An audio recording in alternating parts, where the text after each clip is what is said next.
이사야 5장 18절 19절 말씀입니다. 거짓으로 끈을 삼아 죄악을 끌며 수레줄로 함같이 죄악을 끄는 자는 화 있을진저 그들이 이르기를 그는 자기의 일을 속속히 이루어 우리에게 보게 할 것이며 이스라엘의 거룩한 이는 자기의 계획을 속히 이루어 우리가 알게 할 것이라 하는도다. 아멘. 어떤 번역에는 거짓 끈으로 죄악을 끈다 이렇게 말하는 경우가 있어요. 끈 자체가 거짓되다는 얘기죠. 근데 여러분 그렇게 되면 어떻게 되죠? 끌지 못하고 끊어져 버리겠죠. 죄악을 끌고자 해도 끈 자체가 끈 노릇을 못하니까 죄를 못 끌게 아니겠습니까? 그게 이제 문자적이라 하면 내용의 뜻은 뭐겠냐 하면 거짓말을 끈으로 삼아서 죄의 수를 끈다는 얘기입니다. 거짓말을 끈으로 삼아 죄의 수레를 끈다. 죄는요, 진실하면 양심의 가책을 받아서 자꾸 지적을 받기 때문에 힘들어요. 죄 짓기가 힘들어요. 진리를 듣고서는 차마 죄를 옳다고 말할 수가 없어요. 요즘에 유행하는 영상 중 하나 뭐냐면 중국 사람들이 해외에서 역사 왜곡을 많이 하는 겁니다. 예를 들어서 중국이 한국을 자기들의 속국이라 한복도 지을 거다, 경복도 지을 거다, 안중근도 중국 사람이다, 유관순도 중국 사람이다, 뭐 이런 식의 그 이야기를 듣는 한국 사람이 아니라 서양 사람이 웃기는 소리 하지 마라, 거짓말이다. 이래가지고 본전도 못 찾는 그런 이 사례들이 많이 나오는데 참 이야기를 들으면 꿀먹은 벙어리가 된다 그러죠. 그렇게 돼서 웬만하면 참을 말하는 사람 가까이 안 하려고 그러죠. 그래서 죄를 짓는 사람은요, 계속 거짓을 찾아요. 죄를 짓고 싶은 사람은 거짓을 찾아요. 안 되는데 괜찮다고 하는 소리를 듣는다거나 되는데 안 된다고 하는 소리를 따른다거나 이런 식이죠. 거짓은요, 죄가 계속 증언군을 얻는 것과 같아요. 죄를 짓다 힘이 떨어지면요, 원군이 와요. 거짓이라는 원군이 계속 병력과 물자를 보급받아서 죄라는 전쟁을 수행해 나가는 그런 형국이에요. 그래서 죄가 목적지까지 가는 데는 반드시 거짓이 계속 지원을 해줘야 돼요. 즉, 한 번 거짓으로 시작한 죄는 끝까지 거짓으로 끌고 가야 합니다. 그래서 우리가 흔히 하는 말도 거짓말이 거짓말을 계속 낳는다 이런 말 하죠. 만일 그렇지 않으면 죄가 중간에 멈춰버립니다. 진실을 말하는데 어떻게 죄를 짓겠어요? 다시 말하면 하나님께서는요, 죄인에게 죄를 멈출 수 있게 수많은 간섭을 하신다는 걸 우리가 알아야 돼요. 거짓이 아닌 진리와 진실을 듣고 생각할 수 있는 기회를 수없이 준다고요. 거짓의 끈을 끊을 수 있게 수많은 기회를 준다고요. 근데 끝내 처음에 죄를 완성해버린 인간은 얼마나 독함이에요.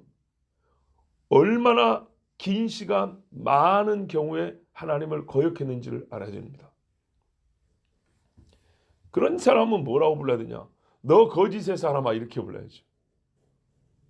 디모데는 너 하나님의 사람이라고 했어요. 자, 가인을 생각해 보세요.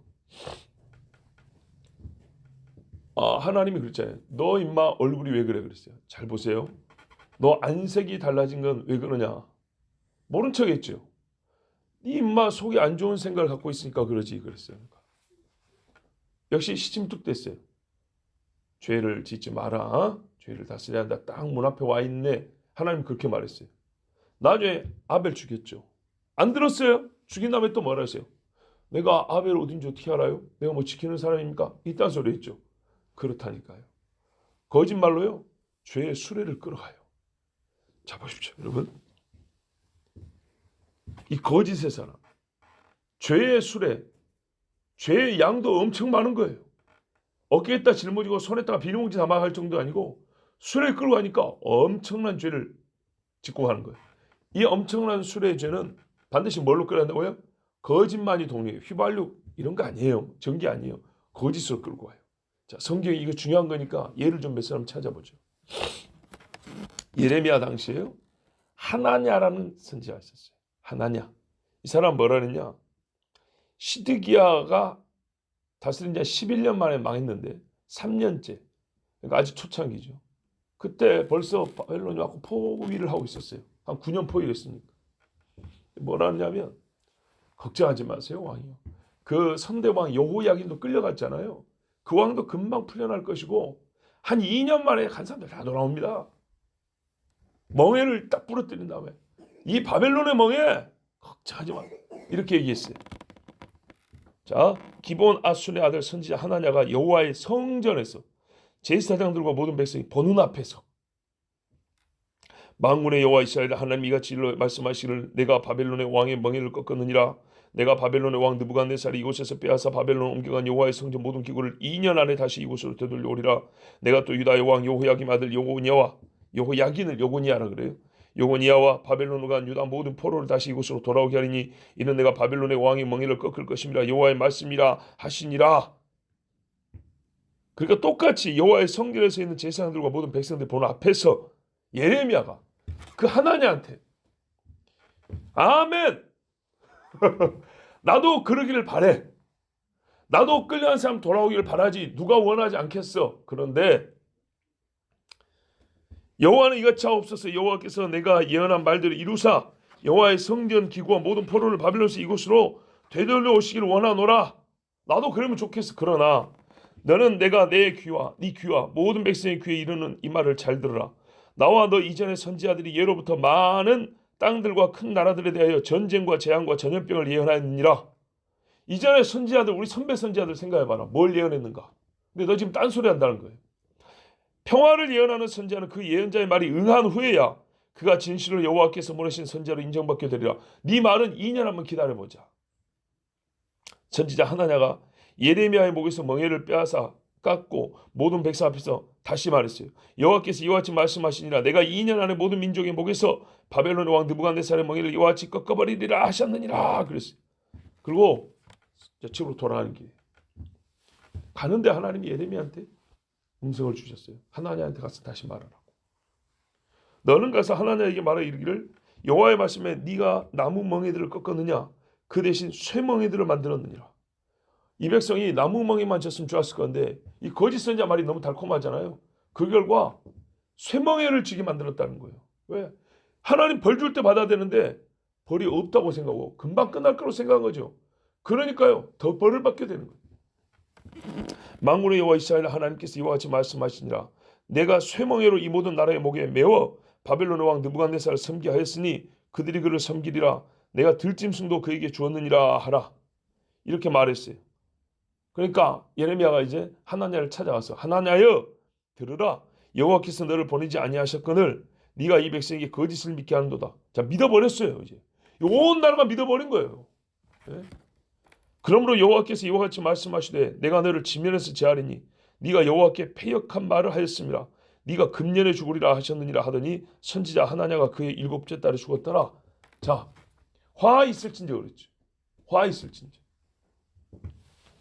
끝까지 거짓말로 유다를 죄짓게 만들었어요. 회개를 못하겠어요.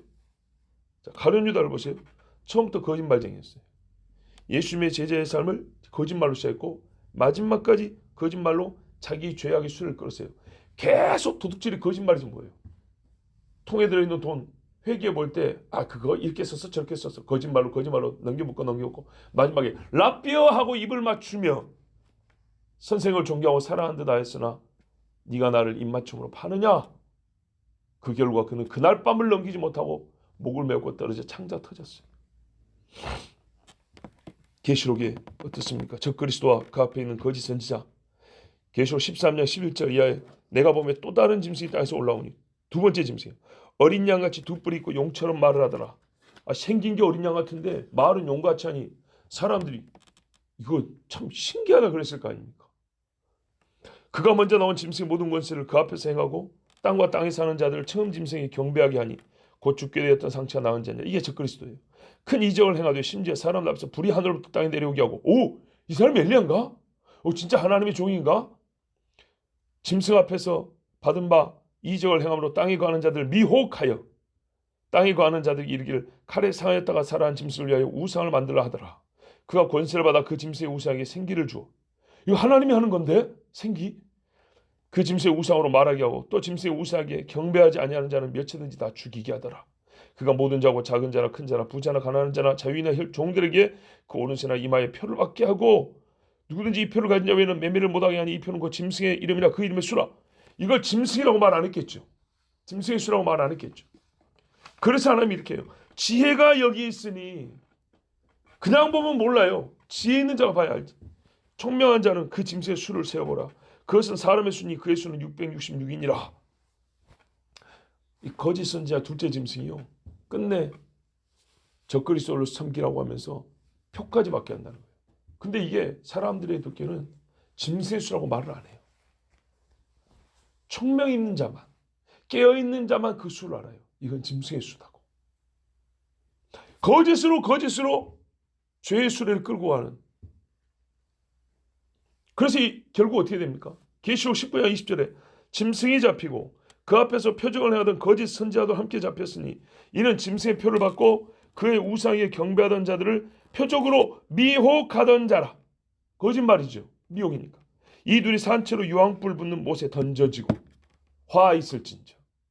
오늘 말씀 보세요. 18절. 어떻게 해요? 화 있을진저. 이게 구약의 화 있을진저. 화 있을지는 신약의 예수님만 말씀하신 게 아니에요. 죄악을 끈다는 것은 실수나 죄 짓는 게 실수였다거나 잠시 유혹에 빠졌다거나 무지함으로 저지른 죄가 아니란 얘기입니다. 의도적, 계획적, 자기주도적, 장기적, 반복적 반역의 의사가 주된 원인이 되어서 행하는 죄악을 말합니다. 많은 짐을 싣는 트럭이나 수레차 어떻게 해요? 큰 죄를 짓게 됩니다. 갈수록 불어나요. 여러분 트럭이나 수레에 짐 실을 때 어떤 줄로 묶는가 봐보십시오. 만약에 그 트럭을 사람이 끊는다고 하면 어떤 줄로 연결해야 할지 한번 생각해보죠. 굵고 튼튼한 줄이겠죠. 거짓말이 그렇게 굵고 튼튼해요. 웬만해서는 그 거짓말을 파고들기 어려울 정도로 교묘하고 큰 거짓말들이. 그와 같이 죄를 끌기에 온 힘을 다하고 온 지력을 다하고 마음의 방향을 오직 죄 짓는 데만 집중한 사람들, 이 사람들에게 주어지는 것은 화입니다. 화. 이 화가 어떻게 임하게 되냐? 하나님이 내리잖아요. 그렇죠? 하나님이 어떻게 그들에게 화가 있게 하시냐? 어떤 영적 원리로 화가 있게 하시냐? 어떤 행위로 그가 화를 있게 하시냐? 시편 119편 4절에 여호와께서는 의로우사 악인들의 줄을 끊으셨도다. 줄이라는 말을 그대로 씁니다. 그들의 거짓이 안 통하게 만들어버려요. 네. 거짓을 간파하는 인간을 만나게 합니다. 보세요. 예레미야. 하나님께서 그 입 기운으로 그들은 입으로 거짓말했죠. 하나님은 진리의 입 기운으로 그들을 죽이십니다. 욥기 4장 8, 9절에 엘리바스가 이렇게 말해요. 내가 보건대 악을 밭갈고 독을 뿌리는 자는 그대로 거두나니 다 하나님의 입기운에 멸망하고 그의 콧김에 사라지느니라. 그래요. 이 말은 맞는 말이에요. 엘리바스나 소발이나 빌다시 한 말이 다 틀렸다는 얘기가 아니에요. 욥의 당한 일에 대한 원인을 분석이 틀렸다는 것이지 그들이 하나님과 하나님이 하신 일에 대한 해석과 분석이 다 틀렸다는 얘기가 아니에요. 데살로니가 후서 2장 8절에 그때 불법한 자가 나타나려니 주 예수께서 그 입의 기운으로 그를 죽이시고 강림하여 나타나심으로 패하시리라. 입으로 거짓말하고 죄 짓는 자는 입으로 하나님이 패한다고 했어요. 예수께서 그 입의 기운으로 불법한 자를 입 기운으로. 그러면 계시록에 그대로 나타나야겠죠? 계시록 19장 15절 21절에 그의 입에서 예리한 검이 나오니 그것으로 만국을 치겠고 친히 그들을 철장으로 다스리며 또 친히 하나님과 전능하신 이의 맹렬한 진노의 포도주 틀을 다 밟겠고 그 나머지는 말탄 자의 입으로부터 나오는 검의 죽음에 모든 새가 그들의 살로 배불리더라 그랬어요. 하나님의 입에서 나오는 권능으로 말미암아 침을 받아 죽습니다. 그래서 화 있을진저. 근데 이들이 말이죠. 죄 짓는 데만 거짓말을 하는 게 아니고요. 그 주둥이로 뭔 말을 하냐? 19절 보세요. 그는 자기 일을 속속히 이루어 우리에게 보게 할 것이며 이스라엘의 거룩한 이는 자기의 계획을 속히 이루어 우리가 알게 할 것이라. 이런 말인데요. 조롱조입니다. 아니 하나님 뭐 예언하고 막 그러더니 그거 좀 빨리 보여주라 그래. 왜 더디요? 하나님도 주무시나? 사업주만 시간 많이 걸린가 보다. 하나님 일하는데 에너지가 부족해서 지금 기력보차고 있나 보다. 이딴 소리 하는 거예요. 엘리야가 바알과 아세라 선지자들 조롱했죠. 그거를 이 죄지는 자들은 하나님의 선지자들에게 그렇게 말을 하는 거예요. 또 너 화 있을진저 아이고 그 화 좀 받아봤으면 좋겠네. 화 좀 보여줘봐. 화 좀. 뭐 10년 전에도 뭐 화 있다고 20년 전에도 뭐 종말 심판하더니 괜찮네. 제발 좀 빨리 좀 쳐주라 그래. 좀 맞아보게. 아이고 아파라. 더 때리세요. 이렇게 하나님을 조롱하는 거예요. 이야, 이 사람들의 말은요, 하나님은 항상 거짓말한다는 거죠. 오히려 하나님이 거짓말쟁이라는 거죠. 죽인다면 빨리 죽이든지 왜 안 죽여? 그러죠. 저주와 심판 뭐 하나님이 하더라도 우리 능히 이길 수 있다는 자신감이죠. 그리고 오히려 하나님이 능력이 없어서 우리 저주 못 하실걸. 하나님이 뭐 또 시작을 하는데 뒤에 가니까 흐지부지 하더라고. 뭐 잠깐 막 엎드리니까 또 막 별일 없는 것처럼 막 그렇게 해주는데 보니까 하나님이 지구력이 약해. 지구력이. 오래 못 가시더라고. 하나님에 대한 철저한 오해와 착각이죠. 자기들이 더 똑똑한 줄 알아요. 하나님은 우리같이 똑똑한 사람 벌할 어떤 수단이나 방법을 찾지 못하실걸. 우리가 먼저 알아버리잖아. 하나님 딱 하면 우리가 벌써 하나님 속을 다 알잖아. 이런 정말 오만 방자한 생각들. 선지자 와서 말하면 야 이 새끼야 네 대학교 어디서 나왔어? 이런 인간들.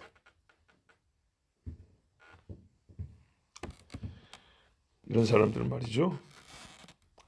하나님보다 스스로 위에 있고 더 똑똑하고 더 능력이 있다고 생각하는 사람들이에요.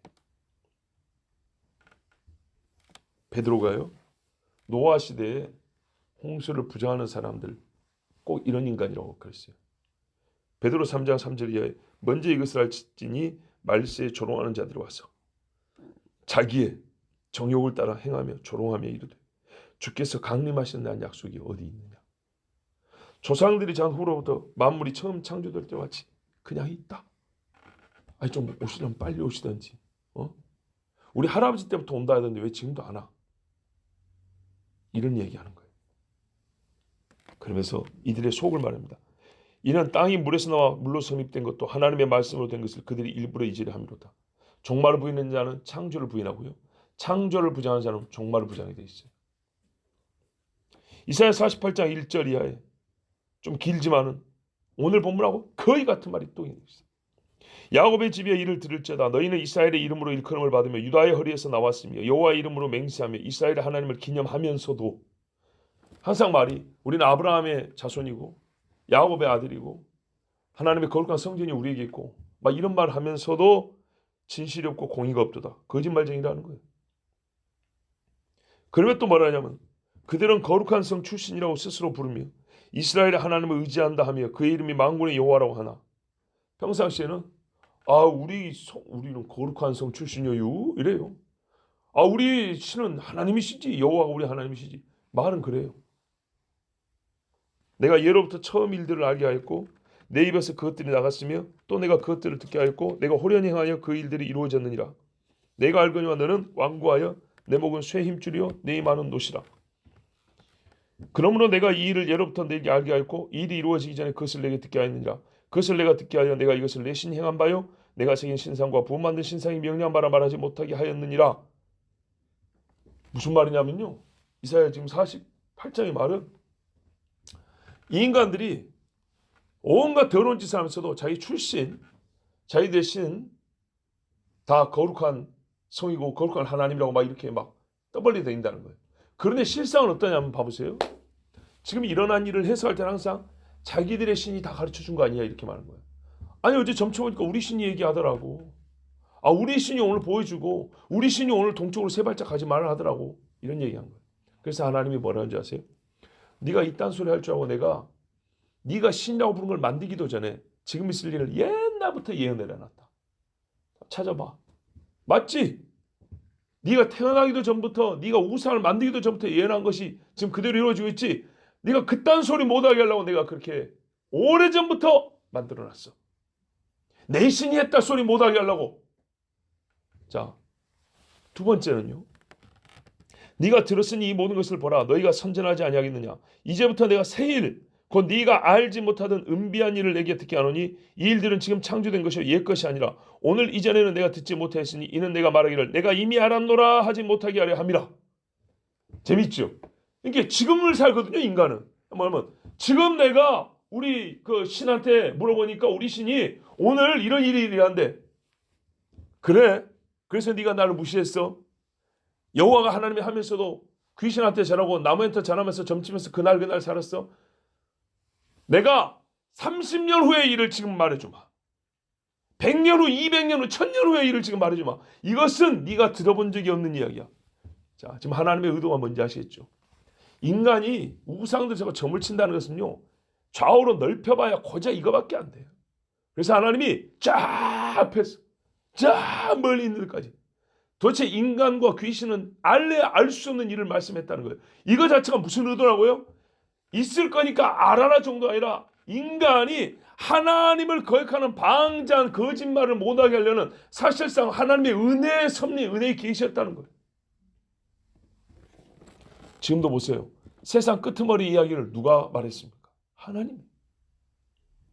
네가 과연 듣지도 못하였고 알지도 못하였으면 내 귀가 예적부터 열리지 못하였나니 이는 네가 정령 배신하여 못해서부터 네가 배역한 자라 불릴 줄을 내가 알았습니다. 내 이름을 위하여 내가 노하기를 더디할 것이며 내 영광을 위하여 내가 참고 너를 멸절하지 아니하리라. 보세요. 이 말이 내가 내 영광 때문에 너를 참았더니 네까지 것들은 엄마 뱃속에 있을 때부터 나를 거역하여 나와서 말을 하기 시작하니까 한다는 소리가 내가 지금 겪는 일은 내 신이 가르쳐준 거고 내일 일어날 일은 내가 섬기는 우상이 가르쳐준 거고 이딴 소리를 네가 엄마 뱃속에 있었던 그런 인간으로 살 줄 내가 다 알고 있었어. 그래서 네가 나기 전부터 저 앞에서부터 장래를 말했고 또 네가 그딴 소리 할 때는 지금까지 들어보지 못한 장래의 신비하고 감춰져 있던 비밀을 내가 그래서 펼쳐 보여주는 거야. 선지자들을 보냈어. 더 이상 나를 모독하지 말라. 내가 지금도 너에게 이 말 해주는 것은 너를 살리려고 기회를 주는 것이지 네 주둥이로 나불거리는 것처럼 내가 능력이 없어서 너를 죽이지 못하는 게 아니다. 지금 그 말씀입니다. 보라 내가 너를 연단하였으나 은처럼 하지 않냐고 너를 고난의 풀무불에서 택하였노라. 나는 나를 위하여 이룰 것이라. 어찌 내 이름을 욕되게 하리요 내 영광을 다른 자에게 주지 아니하리라. 자, 하나님께서 나는 여호와니 내 영광을 다른 자에게 주지 아니하 할 때 이 말씀을 하신 이 앞에 배경이 지금 이런 상황이에요. 거짓으로 하나님을 배역하여 죄를 지을 뿐만 아니라 그 입 주둥아리로 하나님이 우리가 이런 것을 보고도 벌줄 능력도 없고 앞으로 무슨 일이 할 줄도 모르고 우리보다 지혜롭지 못하고 우리 미래 학자들은 30년을 예측하는데 이딴 소리 하는 것. 옛날에도 그런 인간들이 있었어요. 그 잘난 지식으로 하나님 앞에 까불던 인간들이 있어요. 그래서 하나님이 말씀하셨어요. 저 앞에 것과 저 끄트머리 일을 내가 너에게 알리는 것은 그 입 다물게 하려 합니다. 사실 이런 소리도 안 하고 죽여버려야 되는데 나는 나를 배역한 너희들이 변하여 내 영광이 되게 하는 것을 원하여 지금 기다리고 참고 기회를 준다. 하나님 그렇게 말씀하셨어요. 솔로몬은요. 하나님을 위하여 성전을 건축하는 것도 사람이 감히 할 수 없는 일이라고 했어요.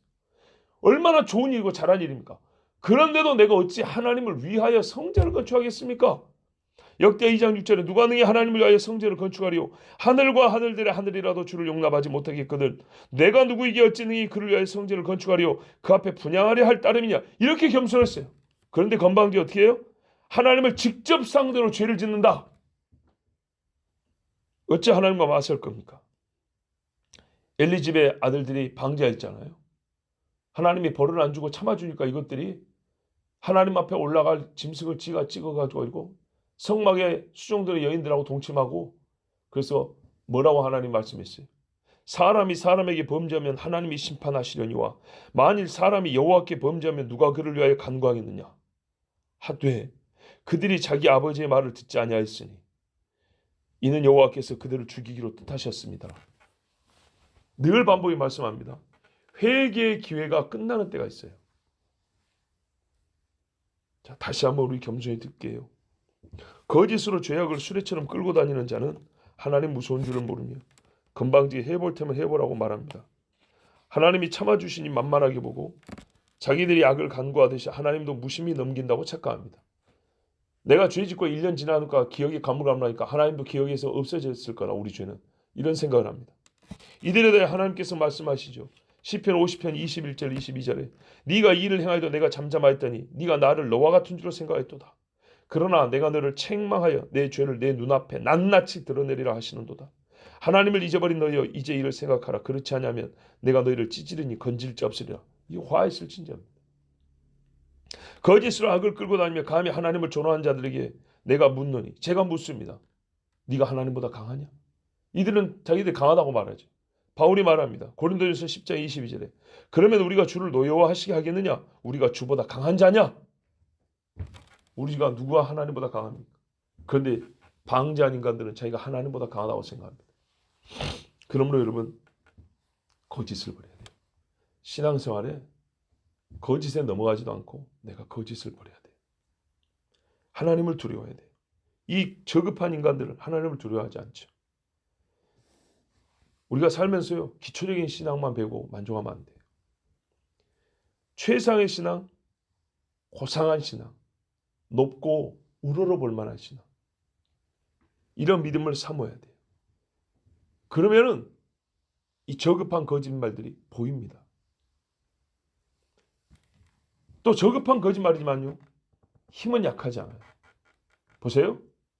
예레미야 정도 되니까 하나냐를 분별하고 하나냐를 칩니다. 다른 백성들은요 그 제사장들도 다 하나냐를 따라갔습니다. 그래서 나무 멍에가 쇠멍에로 바뀌어버렸습니다. 거짓말하는 것은 저급한 행위인데 힘은 그분 떨어지만 힘은 약하지 않아서 사람들을 죄의 사수로 묶기에 전혀 부족함이 없는 강력한 악마의 무기입니다. 아담과 하와를 사단이 거짓말로 넘어뜨렸잖아요. 온 인류를 거짓말로 넘어뜨린 겁니다. 끄트머리도 마찬가지입니다.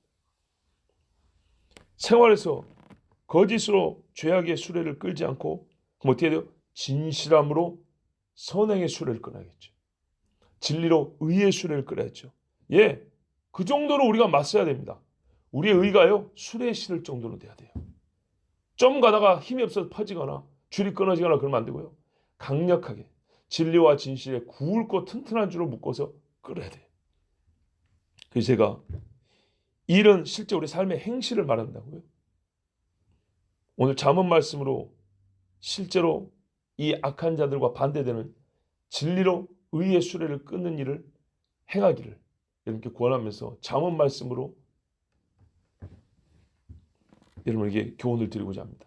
잠언 22장 8절 9절에 악을 뿌리는 자는 재앙을 거두리니 그분의 기세가 그 분노의 기세가 쇠하리라. 자, 이 사람은요 하나님 앞에 분노해서 죄를 짓거든요. 하나님이 쳐버리니까 꺾인다 그 말이에요.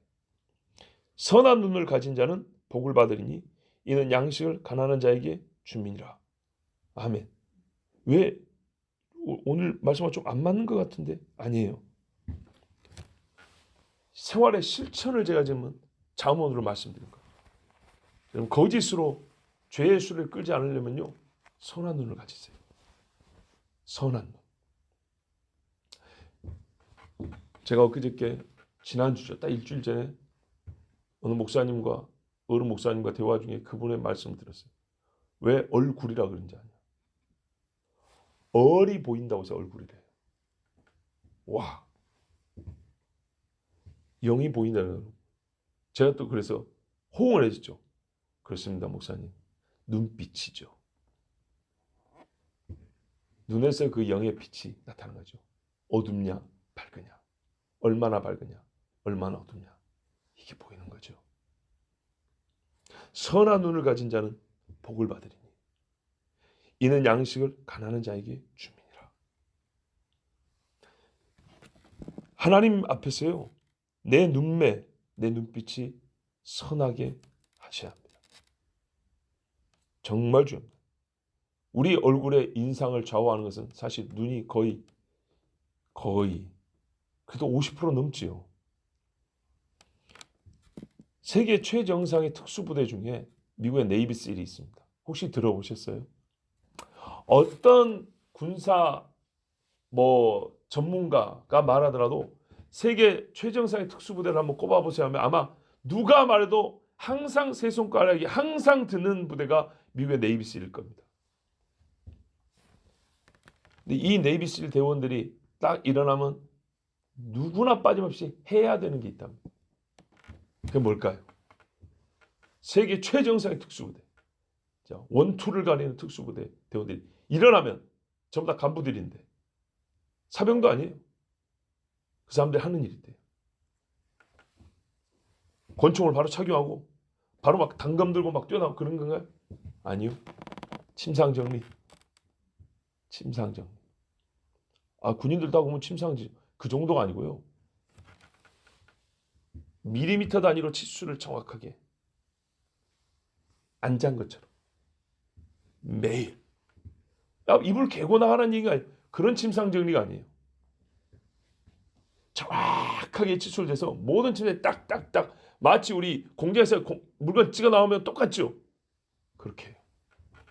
얼마나 신경이 많이 쓰이겠어요. 그걸 반드시 해야 됩니다. 자를 대고 가서 검사를 한대요. 사병들이 아니에요. 신병들이 아니에요. 이 사람들. 세계 원투에 들어가는 특수부대라고요. 근데 그 사람들이 매일 그걸 한대요. 그럼 왜 합니까? 그 전투력과 무슨 상관이 있습니까? 바로 그래서 한다는 거예요. 전투력과 상관이 없지. 전투력과 상관이 없는 일을 매일 반복할 때 그 사람의 정신이 보인다는 거예요. 우리 애들 그러잖아요. 그 시험에 나와요? 그거 하면 대학교 좋은 데 가요? 봐보세요, 여러분. 이런 애들은요, 미안하지만요, 높이 못 올라가요. 절대로 리더가 될 수 없어요. 리더는요, 진짜 말 그대로 고상한 생각을 할 수 있어야 돼요. 엊그저께 우크라이나에서 온 의용군으로 싸우다가 장교 출신 우리나라 사람 한 명 있었어요. 그 사람이 뭐라 했어요? 제 아무리 자기들 나라에서 특수부대 출신으로 모였다 하더라도 전투에 한번 나가기 전까지는 서로 인정 안 해준대요. 그리고 전투에서 싸워보고 전투 실력뿐만 아니라 그 사람의 인성평가 끝나야 거기서 서열이 정해지고 지휘자가 정해진다는 거예요. 특수부대일수록 여러분 인성평가를 중요시 여기는 거 아세요? 굉장히 중요한 겁니다. 이번에 중학교 애기들이 제가 둘이 됐잖아요. 학부모 총회를 갔어요. 근데 각 반 대표 학부모들이 다 모였어요. 교감 선생님이 그랬어요. 학부모 연수도 있고 하는데 여러분 듣고 싶은 게 뭐냐? 그랬더니 이랬어요. 요즘에 애들 마약도 있고 이런 것들 위험하다. 그래서 학부모님들은 좀 이걸 알아야 되지 않겠냐. 그랬더니 몇 사람이 좋다 그랬어요. 그러니까는 교감 선생님이 그래요. 보통은 연수하면 진학삼당 이런 거 하던데 그랬더니 각성을 한 듯이 거의 오브레사가 다시 그걸로 들어버렸어요. 역시나. 근데 여러분 생각을 해보세요. 정말 생각을 해보자고요. 초등학교 때부터 대학교 들어갈 때까지 진학상담 쫓아다니는 엄마들은 아마 수십 번 들을 겁니다. 수십 번. 필요하지 않다는 게 아니라 수십 번 듣는데 그중에 마약류에 대한 교육 한 번 그거 들으면 그거 한 번 놓치면 그거 한 번 듣고 진학상담 한 번 안 들으면 우리 아기가 성기 뚝뚝 떨어질 것 같습니까? 마치 세상에 있는 보약은 다 먹어야 건강하고 그중에 하나를 놓쳐서 안 먹으면 병신도 죽을 것 같고 막 병걸로 죽을 것 같고 이런 이상한 정신 상태 부모들이 다 빠져 있는 거야. 내가 교감 선생님한테 선생님 우리 양심적으로 말했어. 처음 진학 상담을 들을 때부터 해서 진로 상담 이런 거 들을 때부터 시작해서 마지막 상담 들을 때까지 한 엄마가 거의 같은 내용을 수십 번 들을 겁니다. 쫓아다니는 사람은. 그래서 정말 그래서 우리 자식이 얼마나 더 좋은 학교를 가고 그 얼마나 더 좋은 학교에서 얼마나 위대한 인간이 된다는 얘기입니까? 그 교감 선생님도 50대 아닙니까? 그런데 약물에 마약이 한번 쏠려면 인생이 망치는 거예요. 학벌이고 학이고 소용없어요. 이게 마귀에 사로잡혀 버린다고요. 손발과 속이 썩어 들어간단 말입니다. 자식을 귀하다 하면서 어찌하여 정말 자기 자식들을 죄에서 건지는 것을 생각하지 못할까. 참 일반 사람이니까 죄란 말을 못했지만 안타까워서 그 한마디를 했어요. 인생을 정말 망치는 단 한 번의 위험을 막을 수 있다면 그것을 택하여 부모들이 미리 준비를 해야 될 텐데 그 진학상담 열 몇 번씩 듣는데 그 중에 한 번을 양보를 못한단 말인가. 정말 오호라 통제요. 여러분 보세요. 오늘 총 한 번 안 쏘면 진짜 이 사람은 전투를 나간 사람이에요. 근데 어떻게 해요? 네 침상 똑바로 정리해. 이게 특수부대의 자질이라고 본다니까요. 이게 최정상급과 흉내만 내는 애들의 본질적 차이예요. 엘리트 체육인들은 뭐예요? 달리기부터 한다니까요. 예? 줄넘기부터 한다고요. 건방지에 와가지고 권투 글러브 찍고 오자마자 슉슉 안 한다고요. 우리나라에서 제일 권투 잘하는 사람 중에 한 사람은요. 요것만 10분 한대. 요것만. 기본 스텝만 10분. 여러분 전투와 직접적인 상관관계를 가지고 있지 않은 일이지만 보세요. 내 삶의 어떤 부분도 대충 아무렇게나 살지 않고 그냥 내버려 두지 않는 그런 정신 상태를 갖고 있는 것. 어떤 것도 아무렇게나 넘기지 않는 그 정신 상태.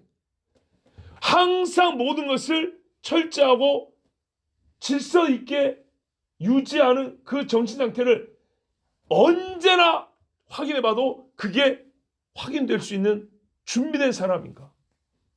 이게 참군의를 점검하는 체크포인트 첫 번째라는 거예요. 첫 번째.